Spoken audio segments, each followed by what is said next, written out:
नागपूरच्या नरसाळा भागात पोहरा नदीला पूर आलाय। सलग 2 दिवसांपासून सुरू असलेल्या मुसळधार पावसामुळे रात्रीपासूनच या भागात पुराचं पाणी शिरण्यास सुरुवात झाली। रहिवाशांच्या घरात पाणी शिरल्याने नागरिकांनी रात्र जागून काढलेली आहे। अग्निशमन दलाकडून या भागात बचाव कार्य सुरू करण्यात आलंय। पुराच्या पाण्यात अडकलेल्या नागरिकांशी बातचीत केलेली आहे आमचे प्रतिनिधी अमर काणे यांनी।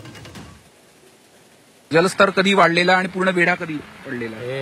दरम्यान 2 वाजता रात्री।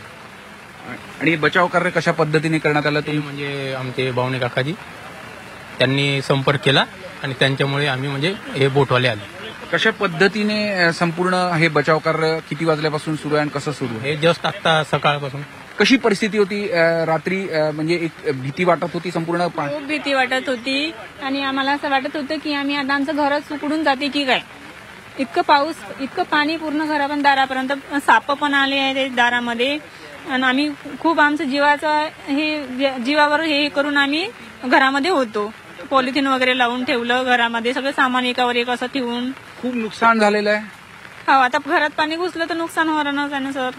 यापूर्वी पण असा पूर परिस्थिती? त्याच्या आधी आम्ही आलो नाही राहायला, आता पहिलंच वर्ष आहे, आम्ही 3 महिने झाले राहायला आलो। तर अनेक लोक अक्षरशः जीव धोक्यात टाकून बराच कालावधी करता होते। आता अग्निशमन दलाचे जवान त्यांना सुखरूप बाहेर काढण्याचं काम मोठ्या शर्तीने करत आहेत।